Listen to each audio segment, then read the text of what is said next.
Hi, I'm Shelley. Welcome back to my channel. Today's video I'm going to talk about the books I'm hoping to read in March. And got a few here. This stack right here is my TBR jar. I pick one each month, so I'll pick that at the end of the video. And see, first I'll start off with a book. I think it's been on my TBR for a few months now, and I keep putting it off and putting it off. And that's Murder on Painted Place by Emily Hepditch. And this book is set, it's a murder mystery set on an island, which is a type of book that I really enjoy reading, so I don't know why I haven't read it yet, but March month I really think I'm going to make an effort to make sure I read this book.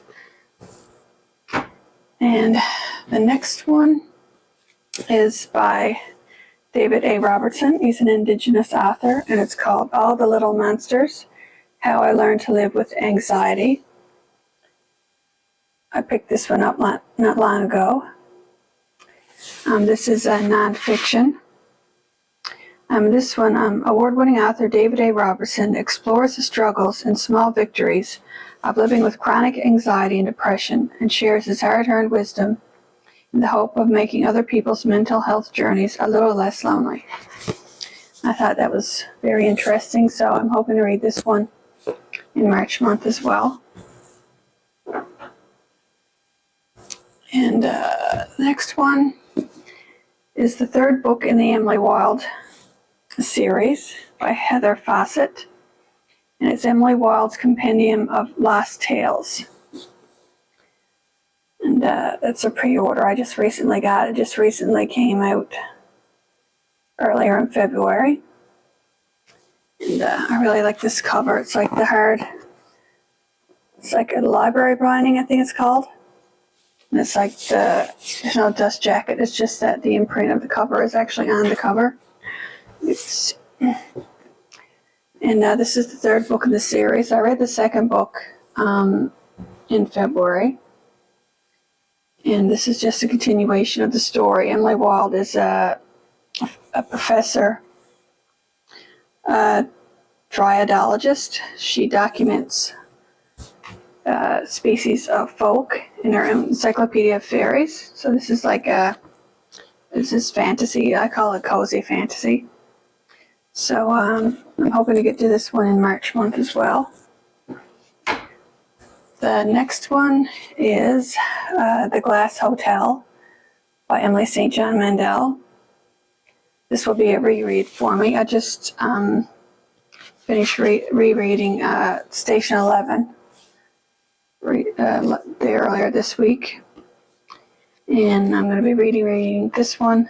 And I also got the audio book as well to listen as I'm reading it. And this one is, let's see,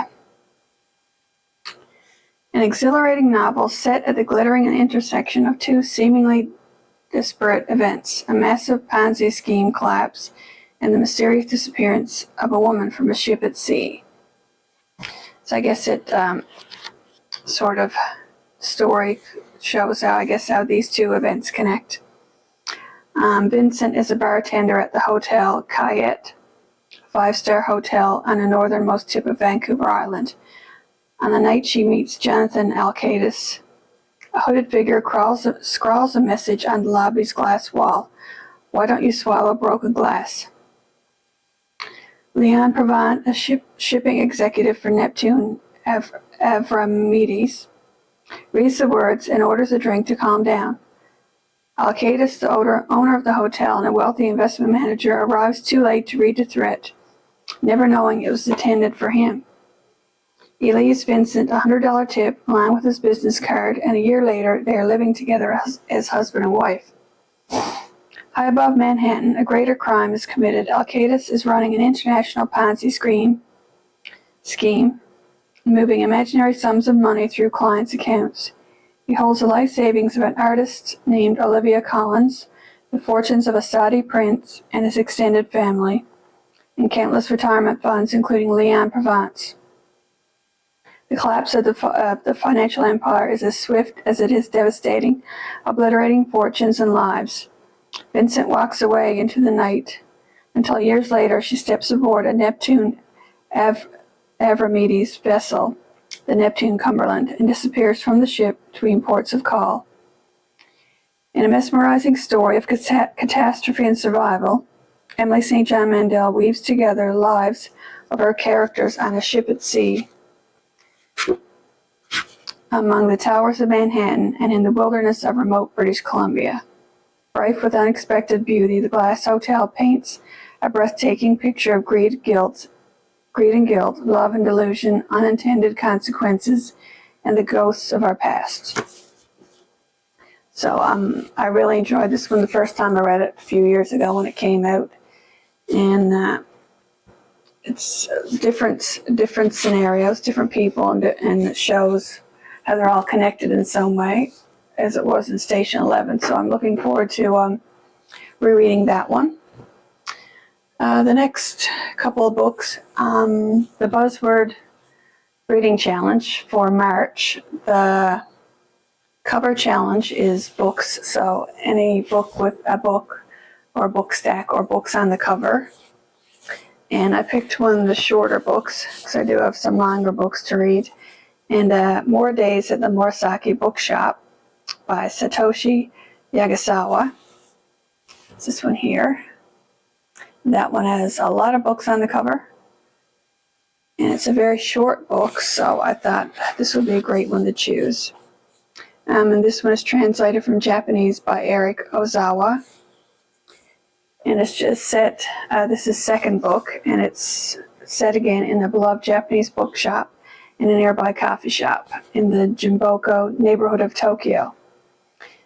And it's, I guess it's about relationships among Takeko, which is the main character in the first book, and her uncle Satoru, and the people in their lives. So I'm looking forward to reading this one, and I can probably just sit down and read this one in one setting probably, because it's only, let's see, 167 pages, so that one won't take long to read at all.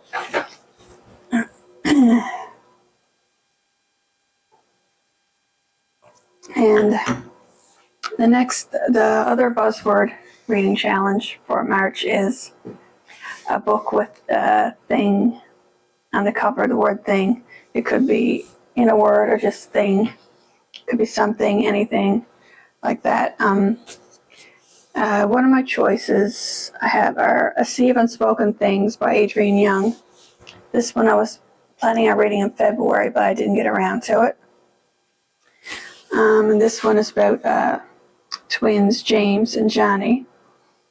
And her brother Johnny, James' brother Johnny, dies.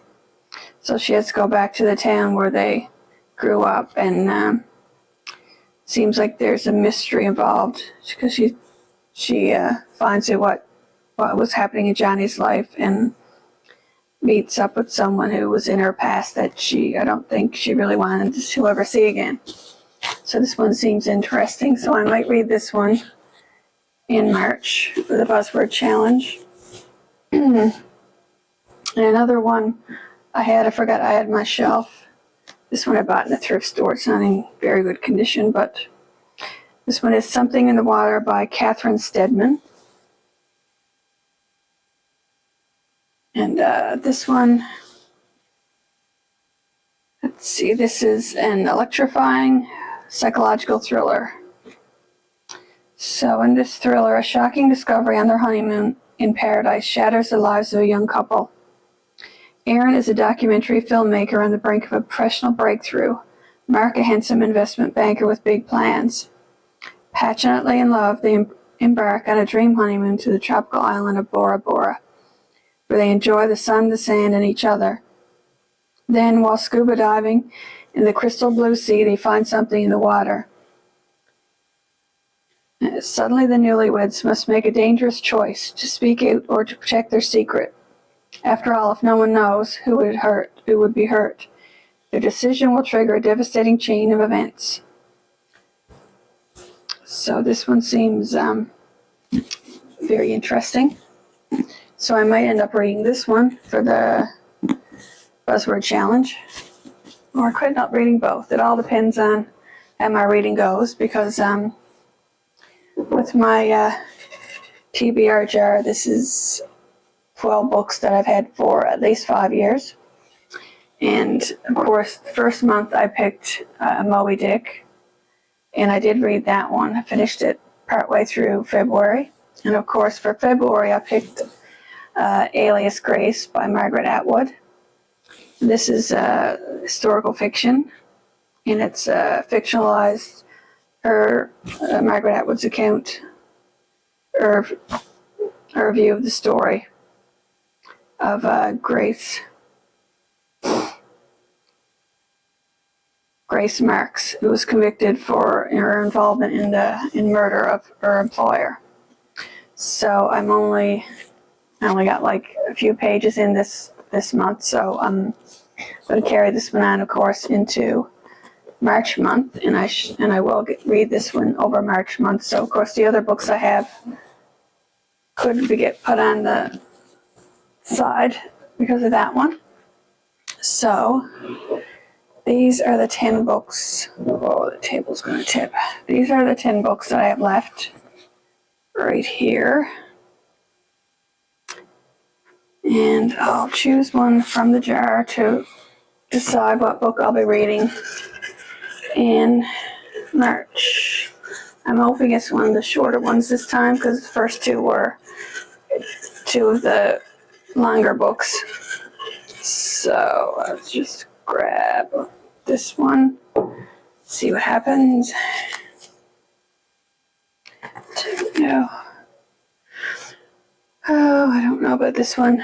The Green Dwarf, another early fiction by Charlotte Bronte. I don't know if you can see that there.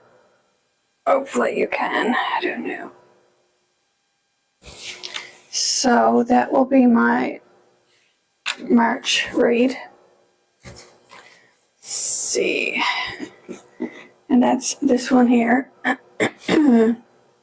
have no idea what this is about.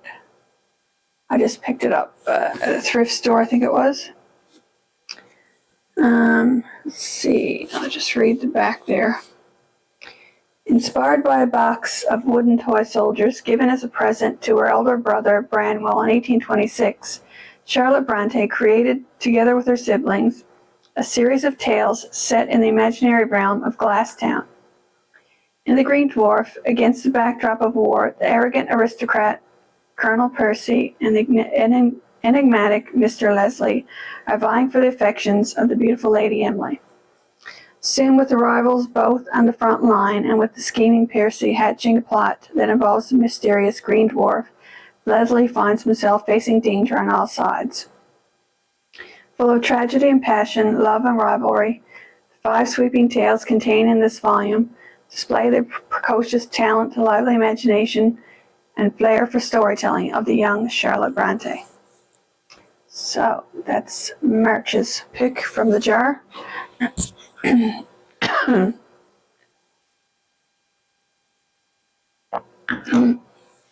I think that's enough for March month. I don't know if I'll get through all of those books or not, but hoping to get through most of them. This one, I like that there's 5 stories in this one. Let's see, 5. These 5. Yeah, there's 5. The Green Dwarf, The Foundling, The Secret, Lily Hart, and The Spell. Then there's an appendix, and there's notes on the text, and there's other notes. And there's some extra material. See, on Charlotte Bronte's life or works. So the actual book is, let's see, less than 300 pages, the 5 stories. So it's not too bad, and I can read one story at a time. So that should be pretty good there. All right, so that's it for March month. If you've read any of these books or planning on it, let me know. Comment down below. And thanks for watching, and I'll see you again soon with another video. Bye.